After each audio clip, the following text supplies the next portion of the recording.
Around 5,000 years before the Clone Wars, a great war between the forces of the Republic and the Sith Empire raged across the galaxy. The conflict was one of the first to be fought on a galactic scale, with both sides committing horrific atrocities. However, as we shall see, it was the Jedi and their Republic allies that would commit the greatest crime of all. A crime so great, the destruction of Alderaan pales in comparison. The Sith at this time were very unlike the Sith of the Rule of Two era. They were largely comprised of a homogenous red-skinned species that had a strong connection to the darker aspects of the Force. However, this species was ruled over by the Order of the Sith Lords, a dark side cult that had split from the Jedi Order in 7000 BBY.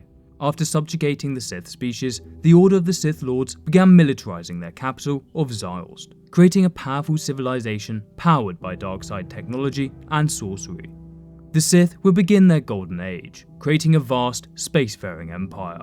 Although the original Sith Lords had been Jedi, over the millennia, knowledge of the Republic was lost and would fade into Sith legend and fables.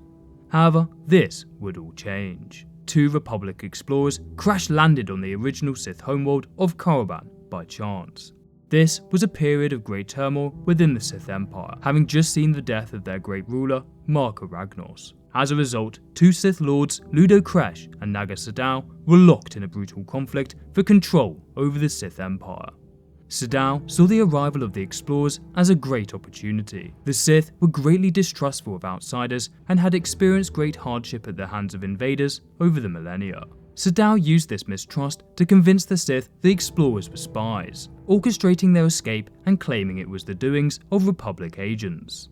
He was soon able to galvanize the Sith into a war with the Republic, uniting the Sith military around him and crushing his opponent, Ludo Kresh. Soon after this, Sadow ordered a full-scale war against the newly rediscovered Republic. This war, later known as the Great Hyperspace War, was by far the deadliest up until this point in galactic history, ravaging many Republic and Sith worlds. However, largely due to Sith infighting, the Republic would eventually drive the Sith back to Alderaan and Ziost, ending the war.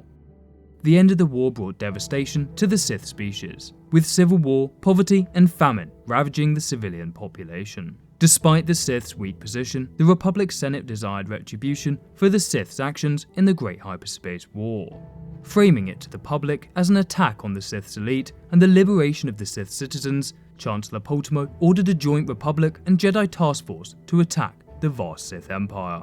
This invasion was devastating and involved the destruction of major military bases as well as cities on many Sith-aligned worlds, likely killing billions of Sith.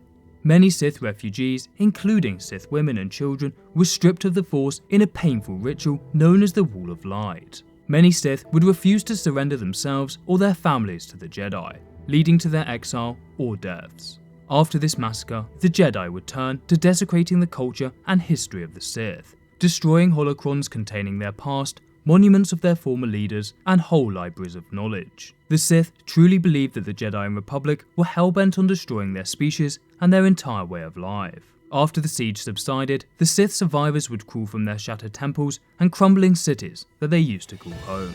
Across the Sith homeworlds, a mysterious message of hope bombarded the Sith holonet. The message reiterated what many Sith already believed, that the Jedi and Republic wanted nothing more than the complete annihilation of their species. It also stated that through a complex ritual, they could vanquish both the Jedi and Sith. Due to the desperation caused by the Jedi, many Sith departed their homeworld to the source of the message.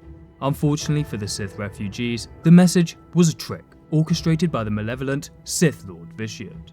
He used the ritual to strip the life force of his fellow Sith and the rest of the planet he ruled over, granting him immortality and great power. 1,000 years later, Vitiate would reconstitute the Sith Empire, conquering large parts of the Republic and even sacking Coruscant. This Sith Holocaust would later be remembered as one of the low points in Jedi history. It was also a factor that pushed the Sith further to the dark side, allowing the most evil man of all time to rise to power, and perpetuating the conflict between the Jedi and Sith that would ravage the galaxy for 5,000 more years. However, this wasn't the first time the Jedi had played a role in pushing the Sith further into the depths of the dark side. In fact, the Jedi had played an instrumental role in creating the Order of the Sith Lords, which you can find out about in this video.